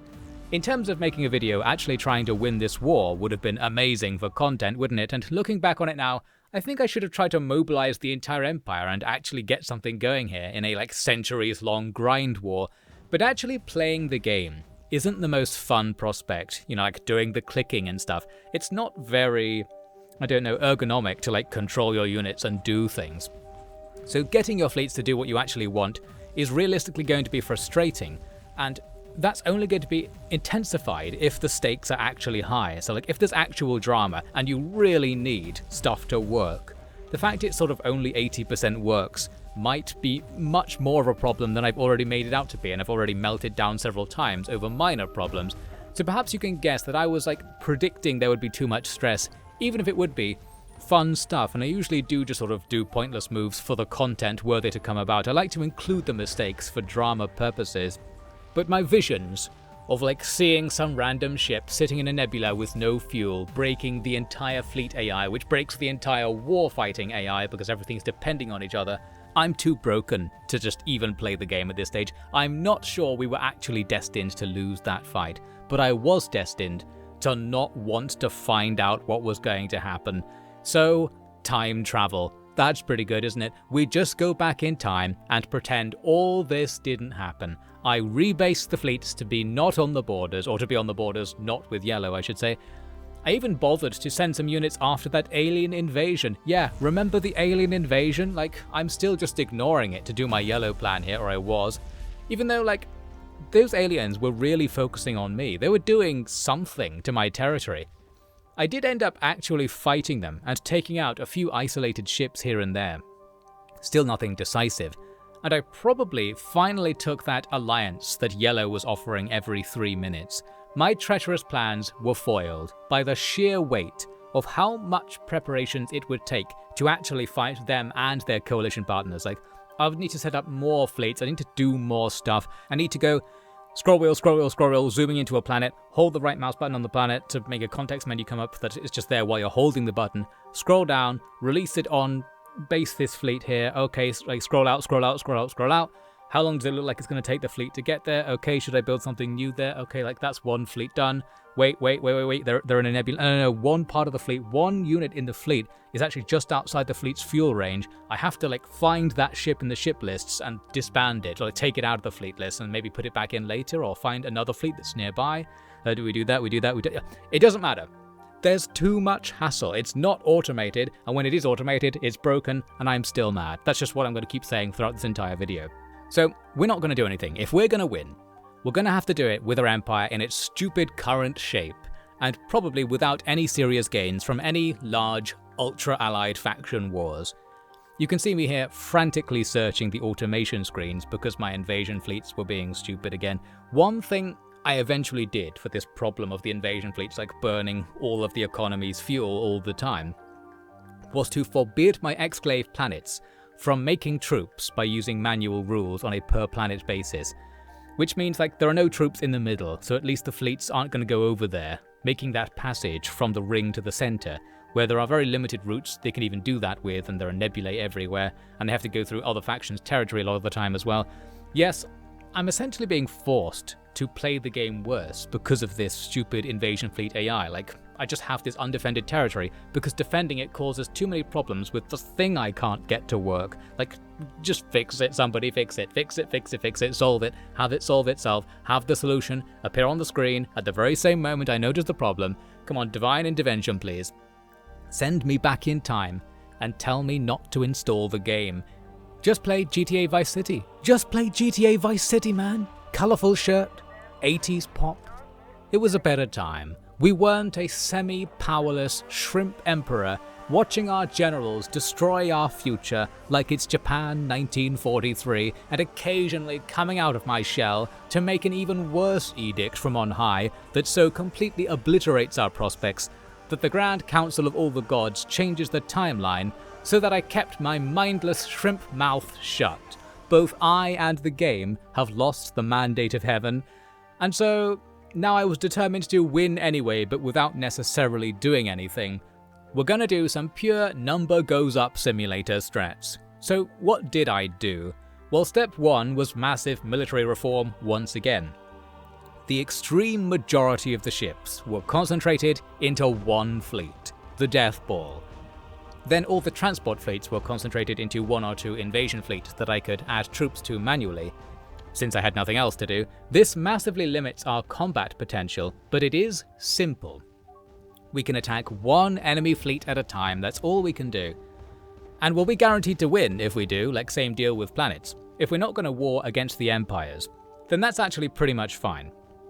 For example, against disparate alien forces that are still hanging around, and strangely not causing enough disruption yet to get the UI to complain about them being there. You can even send the aliens money in the diplomacy screen, which I did, causing us to have good relations, although they're still always at war with you anyway. It's kind of like Mass Effect, but if the Reapers reaped very slowly, and the civilized bureaucracy had bigger shrimp to fry the whole time, so they just let them reap a little bit. Now, they can just do their thing. They're just taking a little bit from nature, so to speak. We can all live in peace, aside from people who occasionally get reaped. Remember to buy your reaping insurance from the OffiD Megacorp, and if you lose a loved one, you can just purchase another loved one from the OffiD Megacorp. Like, we've got clones and robots in our empire, so yeah, losing civilians before only got us more vehicle sales. Now we can also replace the actual civilians for profit. You know, this is the perfect tech CEO paradise scenario with just enough constant war and chaos to keep sales up, but not enough to ever cause anything to threaten our rule or disrupt the sales process or just for nothing to ever happen. Forget 1984. I ended up creating 2984 here in Distant Worlds 2. We were always at war with the Shack theory. Buying reaping insurance is better than government-run reaping prevention because that's communism, man. And don't worry, we'll never run out of fuel, so it's fine for the military to zigzag across the galaxy on shopping trips. Here, watch another Squid Shrimp Pop music video, and please assimilate into the doesn't need as much UBI for some reason culture, so I can spend more money inventing ways to genetically engineer you to have 5% more fertility to create more taxpayers. Right, well let's see what happens in the post-sanity sundown of this Distant Worlds 2 campaign. Firstly, we're winning for real now, how about this? This is purely number growth. We must be managing to put more money into our colonies and have a few more colonies than our main rivals. So that should carry on through to the extreme long term as well. We can have a nice big economy. It's all still pretty close, but prospects are good. It's not very obvious here, but I did have a diplomacy/growth strategy. I'm mainly buying things from the two factions that also border the spiders down south, so that they will become more powerful buffers. I'm essentially slinging them, and I'm sure that once they ran out of techs to buy, I started just giving them money as gifts, so hoping to boost them up and slow the speed at which the spiders can expand militarily. That's the plan there. Now, a little chance for us to expand finally came up, and it's all thanks to our old friends, the aliens. After mainly flying around doing something for a long time, the aliens are currently divided into several fleets across the galaxy and have started colonizing planets. What we'll later fully understand is that while they were flying around, they were terraforming worlds to make them suitable for this wave of colonization. They've got one such planet right down in the south, and the game marks this out as being their main base or their capital or something. It's going to be pretty easy for me to sweep in and take it because of our deathballing strategy.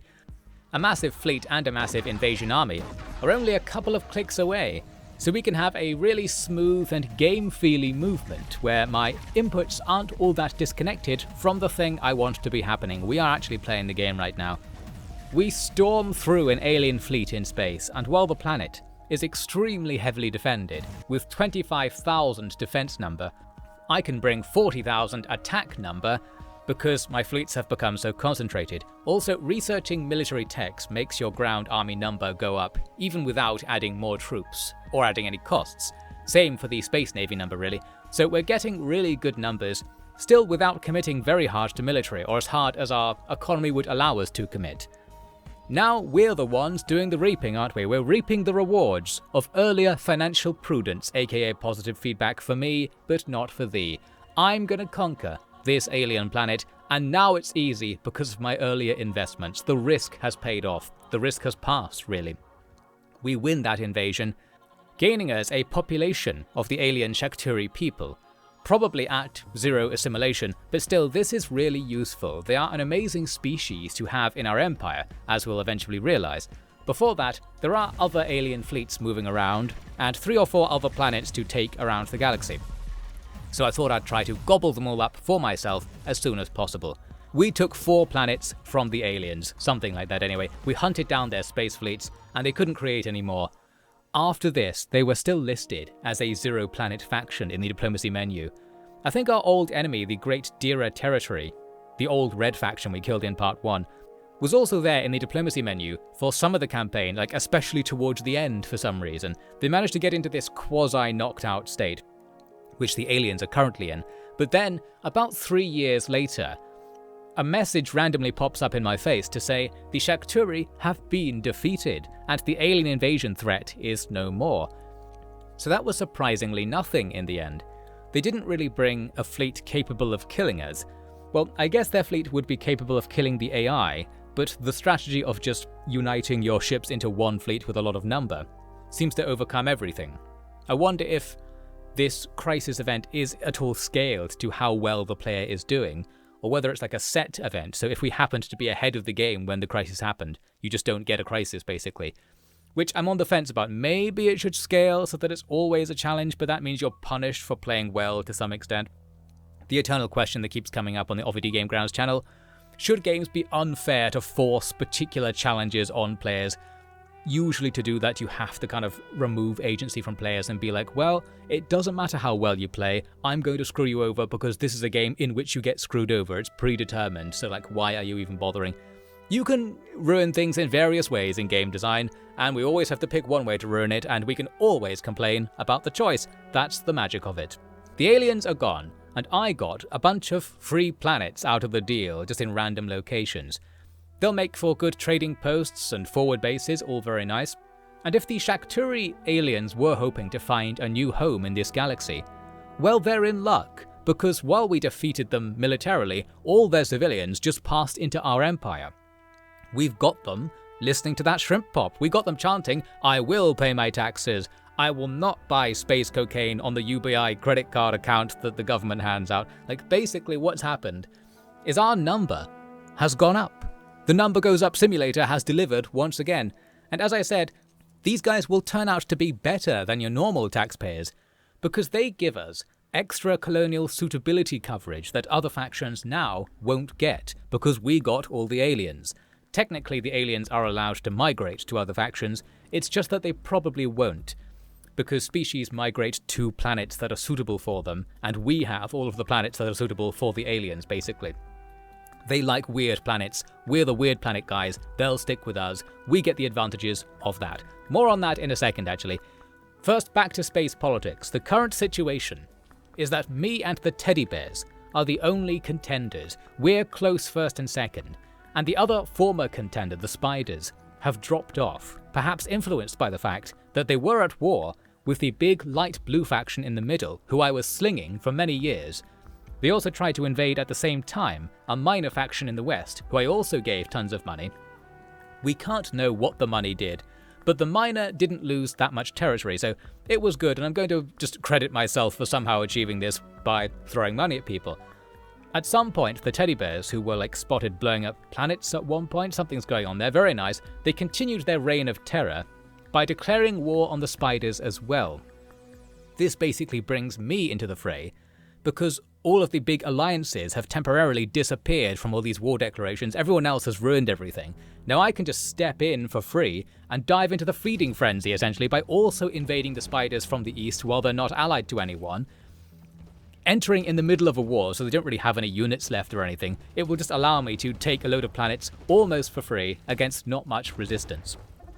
It's another case where the only question is how much will I get?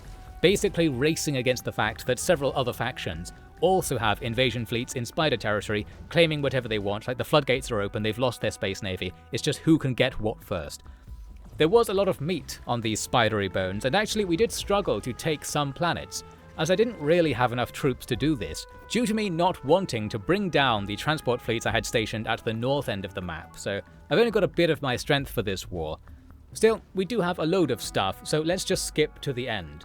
The war ended for us in another tactical last-minute peace deal, so that I can get all the techs the spiders have. And while I say spiders here, their ruler is actually one of the teddy bears. Was the collapse of the spider empire an inside job? Probably.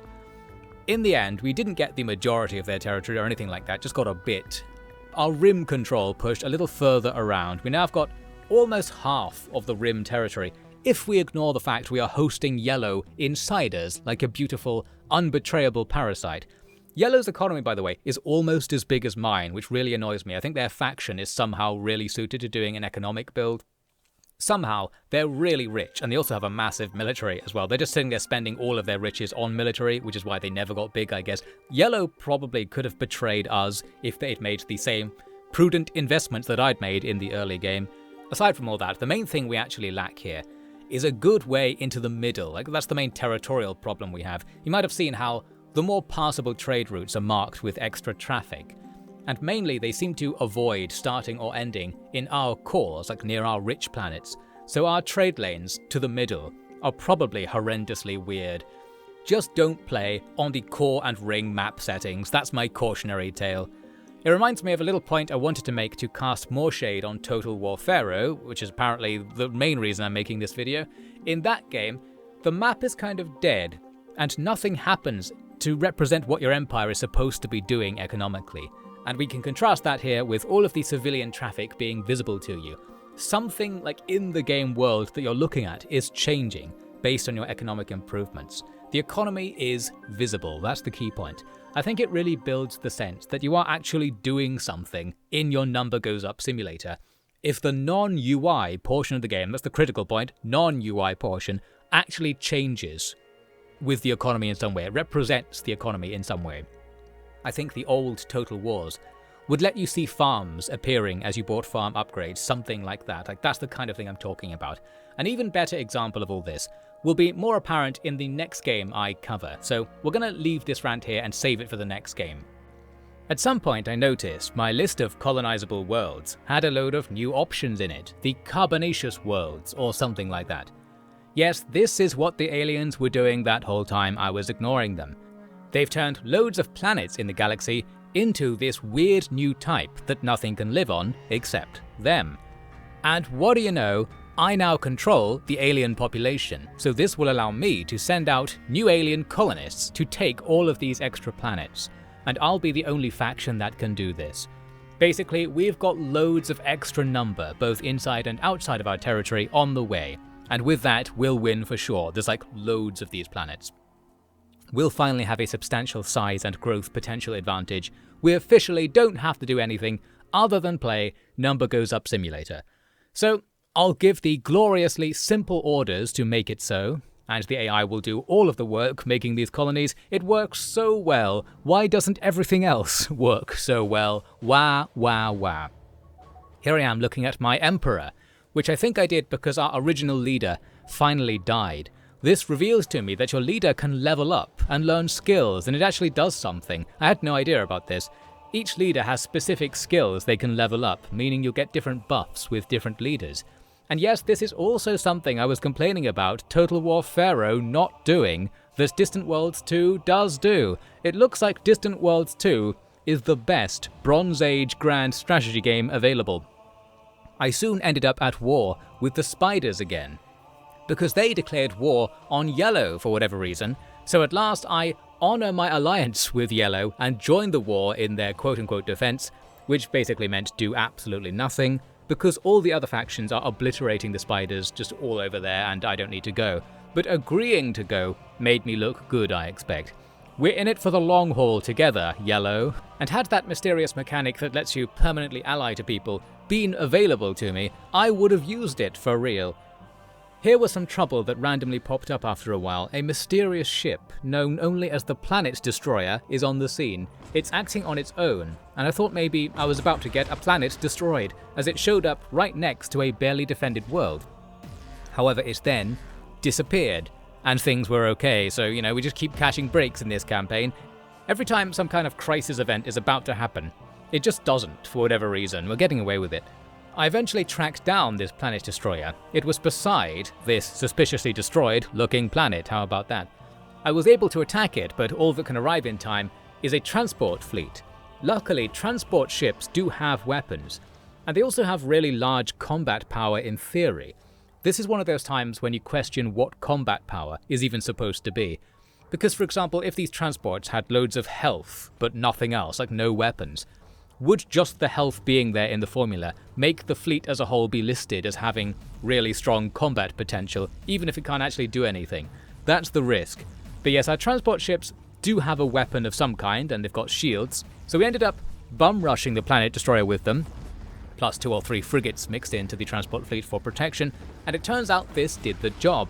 The Planet Destroyer is overwhelmed and destroyed by my inferior non-combat fleet. Are transport ships the secret OP weapon? I was looking at the numbers, and my transport fleet of about 30 ships is roughly 1/3 of the strength of my main battle fleet of 100 ships. So with those ratios, it suggests that transport ships really do contribute about the same amount of combat power as dedicated warships. Again, we have to ask how the number is actually calculated. Surely they can't be that good, or they shouldn't be that good. Well, the Planet Destroyer couldn't destroy transport ships, so we can only conclude then that transport ships are stronger than planets. Vibes military engineering, baby. Another move I can make is to buy a planet from the teddy bears. In rare cases, planets can be bought. You need to have your territory extend over an enemy planet, then you can purchase it, although the presence of a planet means their own territory is usually generated there. So, essentially you have to have your own planet be in the same system as them, but your planet has more number, so for whatever reason, the system itself is considered your territory, and then you shell out massive stacks to buy the leftover parts that aren't yours. Of course, buying a planet from our only possible rival is doubly effective, so it's worth the money, and indeed, we have infinite money, so like anything we can plausibly spend money on is worth the money at this stage. The alternative is just nothing, and your bank account doesn't give you any interest, you gotta spend it all, but there's nothing in the galaxy expensive enough for me to buy. Hashtag Squid Shrimp Emperor problems.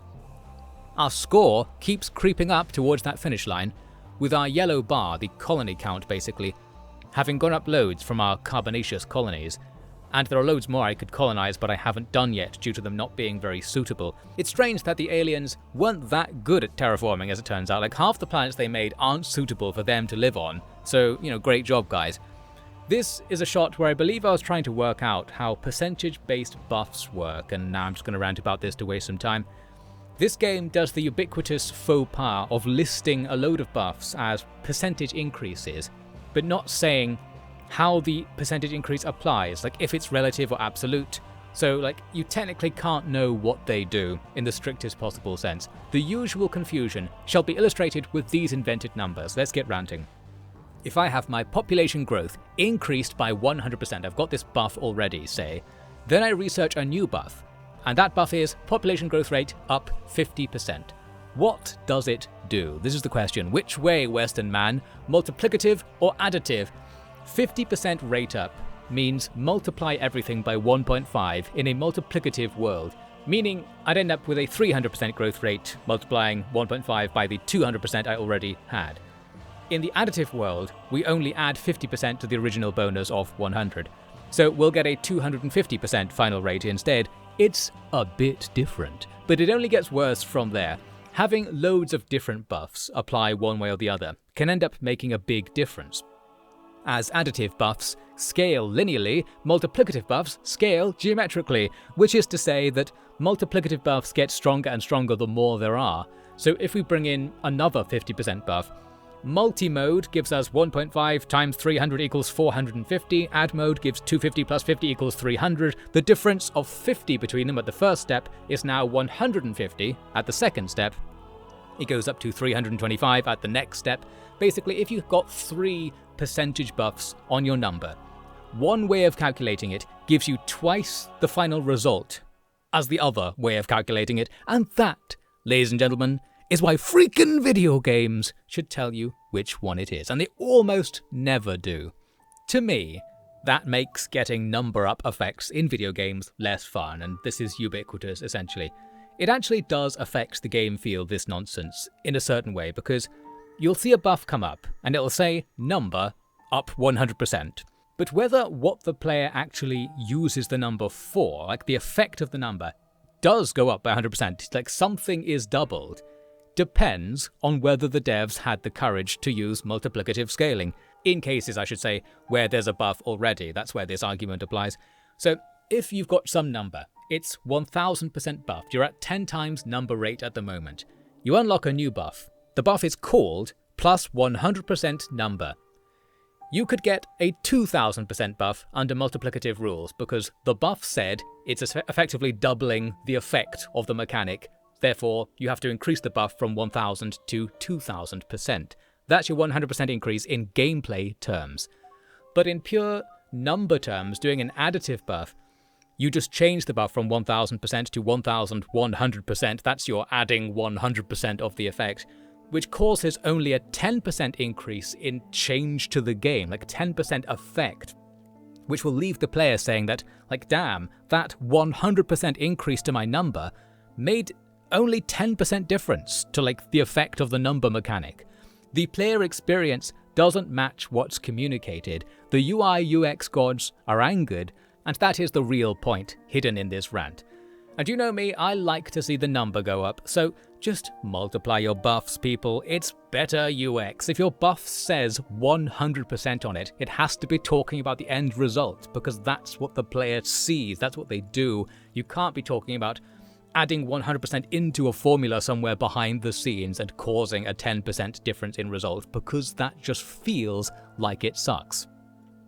If you can't handle increasing a number by 100%, you should have just had the buff say explicitly what it does from the player's perspective, so you calculate what the final change to the resultant numbers will be, and then say in that example, it's going to be 10% increase in number, with perhaps an explanation somewhere that applying new buffs only applies the buff to the base rate, not the final rate, so like the already buffed values, will then essentially give you diminishing returns from further buffs, which sucks. Of course, it feels like it sucks. You have to beg the player's forgiveness for what looks like a punishment for getting powerful, like the more powerful you get, the less all of the stuff in the game actually does anymore.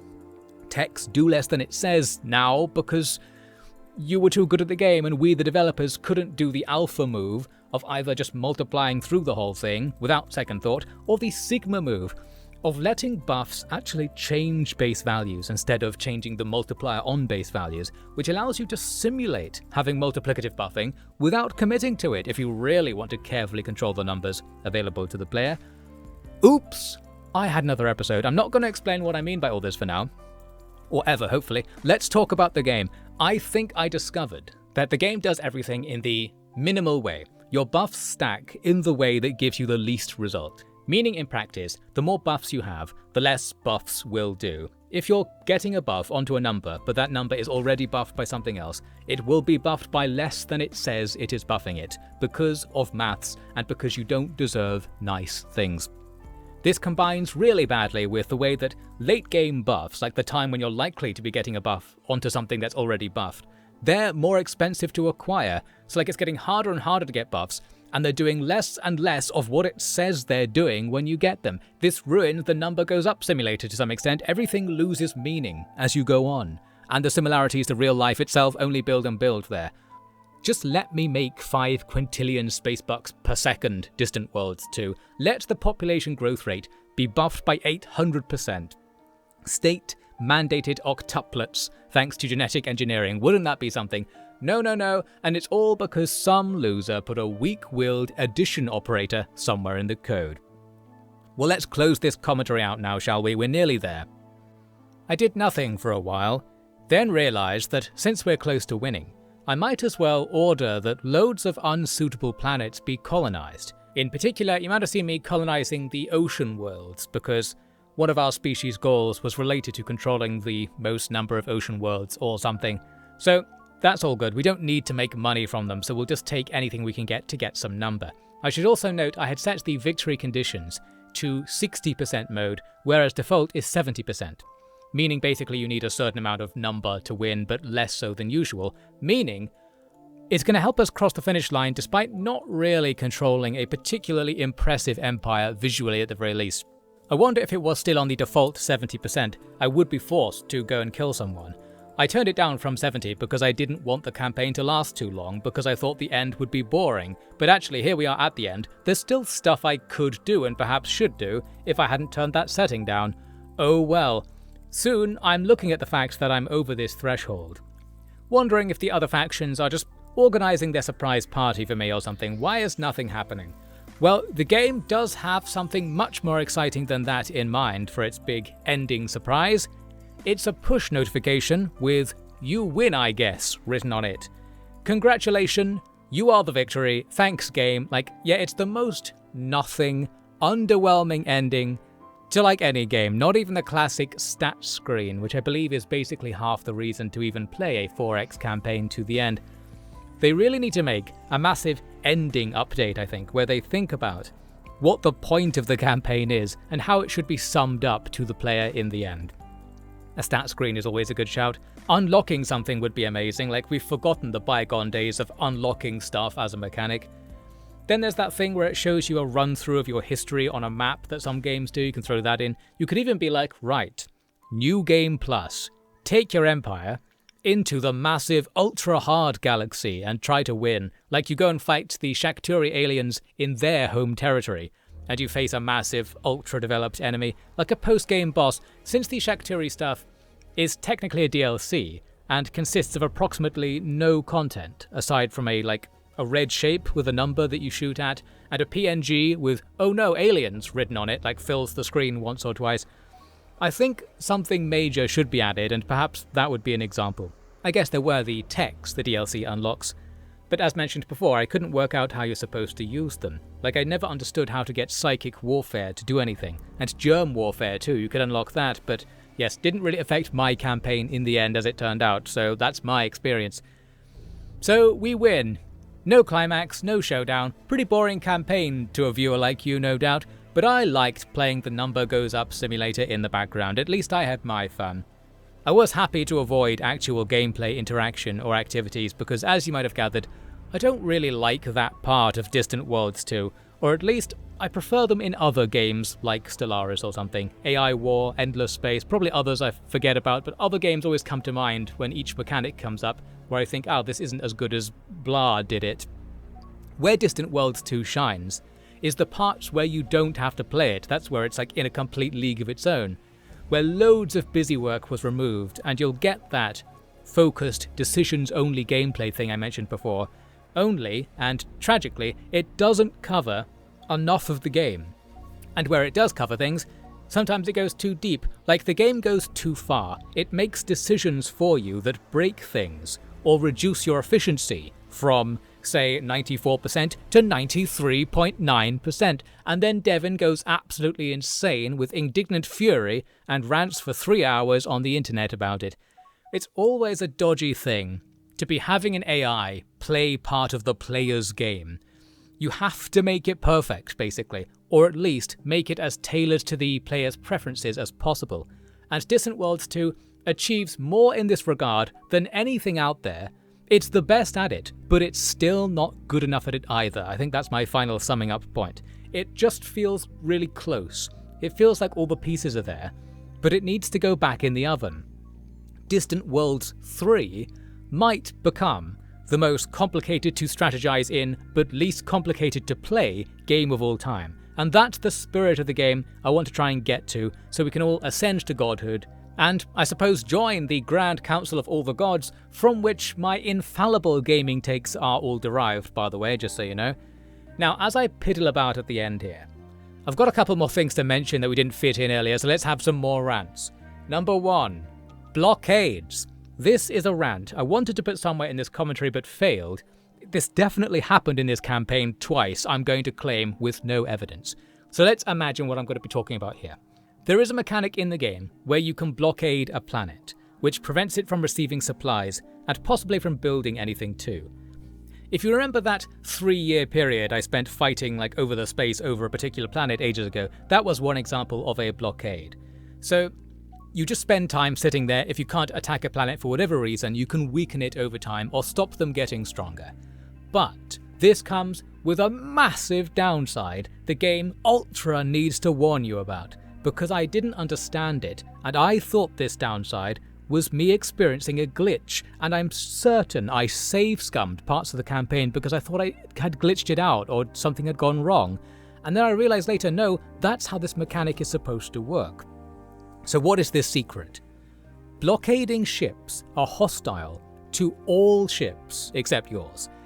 That means, if you've blockaded a planet and a ship that isn't at war with you goes by, your ships will attack it. Civilians or military, the blockade force will just kill everyone without a second thought. That's how the blockade is implemented. Nobody's allowed near the planet. This puts you into a strange quasi-war state with basically everyone who goes by, including your own allies, where the faction whose stuff you're killing, they don't declare war on you, but they do fight back, so you still take attacks from doing this. I don't know how it actually works, and I'm not going to provide any evidence as usual, but I think you get something like -100 relations, and some of their space navy will become hostile to you. You'll receive random attack notifications coming from all over the place just suddenly for some reason, and that's where I would have thought it was a glitch. You don't have the option to be like, oh, can we not kill our allies? Can we not kill civilians? Can we just seize the goods and not kill anyone? I just want them to not get supplies. Why do we have to have the two options be kill everything that moves or do nothing? Because both of those are issues for how you want to do your siege. Well, there is actually the nuke the planet third option as well, but I never even tried that because I'm a nice guy.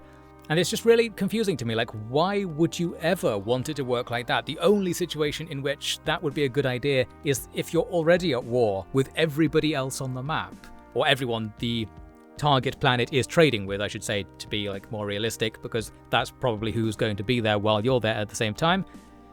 Well, it just makes me think, to quote the progenitor of all internet man-children complaining about video games, what were they thinking? Again, I probably used it wrong or misunderstood, but that's a problem unto itself now, isn't it? We then go into UX UI mode and ask how a player mistake like that can happen, and whether that phenomena can be fixed, and in the meantime, I basically couldn't use a mechanic of the game at all because it just seemed broken to me. And hey, maybe it really was a glitch, I'm accusing the game of doing this deliberately, but I also think, well, why would it work like that? So yeah, it's kind of like a Bethesda's bug, as they say, where you can't tell if a weird feature was deliberate or not. I also forgot to throw in a second rant, which is the fuel tanker rant. We'll do this very briefly now. Fuel tankers, you have them. They're civilian military ships that theoretically go and automatically fuel up your out-of-fuel ships. That sounds perfect. Sounds like it might counter some of my earlier rants even. It's just that it's nowhere close to being good enough, like that old chestnut again. I ended up hating it because it tried and failed. Like, I would have hated it less if it hadn't tried at all. I'd much rather manage fuel at a fleet level and have fuel tanker clusters just act as mobile depots you can place on routes that you want to use, like mobile space stations effectively, and then pathfinding will automatically take them into account to make certain routes possible in fewer jumps. You can open invasion routes or something with that too. Basically, you could interact with fuel at the gameplay level. You can play the game using that mechanic, because you now control access to fuel, you control what it does to the game state. Right now, it's far more chaotic and random and mysterious and hard to find out about. I would argue the fuel system's basically pointless overall. It never added anything to the campaign, but it certainly took something away in many places, and I think the AI was losing out as well. I think it's sort of crippling the AI at the same time. It makes me mad about not knowing the economics of it too in the background, just like the whole time. As melted down about earlier, that'll have to do for now. There's something going on with fuel. I probably didn't like it. That's that, then goodbye to this campaign. My final point for this video is on performance. I mentioned this right at the start. Distant Worlds 2 has seen a revolutionary improvement in performance over the years, and to test that out, I went back to an old save file from the original release version that to me was so unplayable I just quit the campaign like midway through. Somehow, this save still actually loads in this later version, so that's some robust coding right there. And yeah, it's working absolutely fine now. This galaxy setup here is less complex than what I had in my campaign just now. We had a smaller setup going, and even my big setup just now ran fine at the maximum game speed, which I was using a load towards the end. And I remember checking in the task manager and seeing that the CPU usage barely goes up if you increase the game speed. Like, they've done something miraculous. They've heuristicked everything away. Like, tons of calculations must have been skipped entirely, where it's just like remembering the result of previous calculations to do the same path again, which would be the logical thing to do here. Something great has happened. They fixed it. There you go. No more points deducted for technical barriers. Thank you very much. Well done for that achievement. I guess my thanks are a little backhanded, because it is like, thanks to their miraculous coding achievements, I can finally finish the game, only to discover that finishing the game means seeing a notification pop up between like Instagram's "here's someone you know" and YouTube's "someone commented on your video saying you sound like an AI, get this slop out of here." Just a little ping there from the Grand Council of all the gods saying, "You're 60% good enough, and actually we couldn't find anyone better, so you officially win, I guess. Congrats, now get back to work." And that's Distant Worlds 2 for you. A delightful number goes up simulator in space, with the occasional bureaucratic nightmare arc that I hated passionately, but in its own way delightfully simulates the struggles of having incompetent people in your organization whose mistakes filter up and down the system and ruins everything in a slow, insidious, hard to detect and always discovered too late kind of way, thus preparing us for the travails of real leadership. What a character building experience, and you know a game's good when people start whipping out phrases like character building experience. The struggle is the point. It makes it so much better when it finally works, right? Yeah, tell that to a Chinese sparrow in 1961. And I forgot what I was talking about again, so let's say goodbye. And I hope you'll join me for my next game, which actually is about China as it happens, albeit closer to 1961 BC. We're going back to the past for some classic gaming action in Emperor Rise of the Middle Kingdom. Next, another special title from the suspiciously good old days. I've been Offie D.